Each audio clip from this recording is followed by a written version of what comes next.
हुमा कुरैशी के भाई आसिफ कुरैशी को यहाँ पे मार दिया गया। यहीं पे उन्होंने अपने स्कूटी को पार्क किया था, जिसके बाद वाद विवाद होता है, गाली गलौज होता है और फिर एक धारदार हथियार से आसिफ पर वार किया जाता है। गाड़ी हटाने के पीछे झगड़ा हुआ तो वो अंदर से कुछ निकाल के लाया, उसकी हाँ 2 मार, उसको भाग के मैं अस्पताल लेके गया।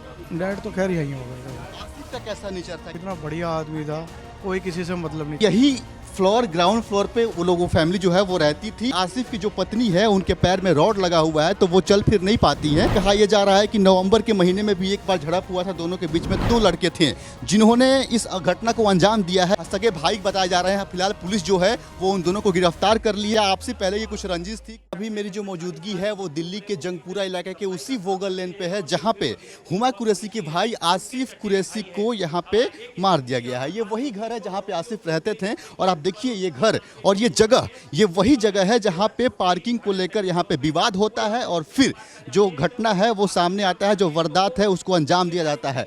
इसके जस्ट बगल में जो वो 2 लड़के थे, गौतम नाम का एक लड़का था, 2 शख्स थे, 2 युवक थे, नौजवान थे।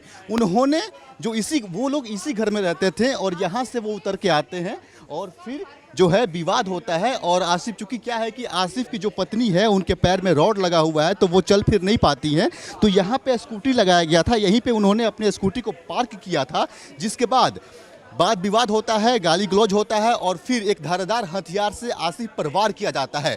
जिसके बाद क्या होता है कि आसिफ जाते हैं, आसिफ को जो यहाँ के स्थानीय लोग हैं वो अस्पताल लेके जाते हैं, लेकिन आसिफ जो है वो अपनी दम तोड़ देते हैं और डॉक्टर जो है उनको मृत घोषित कर देता है। हमारे साथ कुछ चश्मदीद भी हैं, हम उनसे भी बात करेंगे, लेकिन इससे पहले आप इस घर को देखिए जो कि इसी घर में आसिफ रहते थे। जो हुमा कुरैशी की जो चचेरे भाई कहे जा रहे हैं, जो चचेरे भाई बताए जा रहे हैं, इसी घर में वो लोग, वो परिवार रहते थे और यही वो घर है जिसमें अभी आप देख सकते हैं कि ताला लगा हुआ है। यही वो घर है आसिफ कुरैशी। आप देखिए यहाँ पे आसिफ कुरैशी यहाँ पे लिखा हुआ है।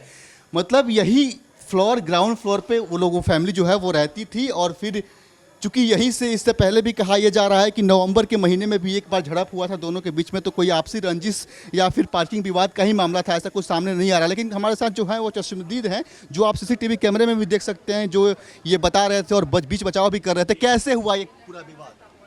भाई ये पार्किंग के पीछे झगड़ा हुआ है, बस गाड़ी के पीछे। वह गाड़ी हटाने के पीछे झगड़ा हुआ है।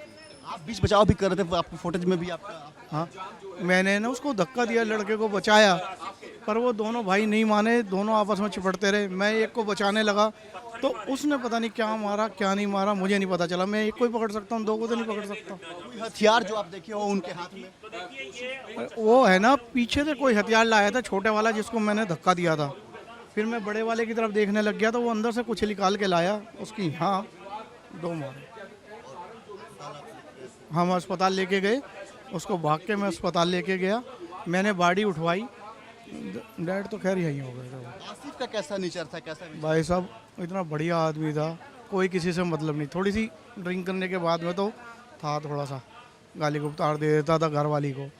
आसिफ थोड़ा सा ड्रिंक करता था, लेकिन वो जो व्यवहार था उसका वो सबके साथ बहुत अच्छा था और वो सबके साथ मिलजुल के रहता था। लेकिन जो ये 2 लड़के थे जिन्होंने इस घटना को अंजाम दिया है, ये जो 2 लड़के थे ये पहले से भी मतलब ऐसे ही थे और इन्होंने 2 सगे भाई बताए जा रहे हैं। फिलहाल पुलिस जो है वो उन दोनों को गिरफ्तार कर ली है और पुलिस पूछताछ कर रही है। क्या कुछ इस घटना में निकलकर सामने आता है? क्या आपसे पहले ये कुछ रंजिश थी, कोई बात थी या फिर कोई वजह था? फिलहाल जो मामला पता लग रहा है, जो वजह पता लग रहा है, वो बस ये बताया जा रहा है कि पार्किंग विवाद के चलते इस घटना को उन्होंने अंजाम दिया है।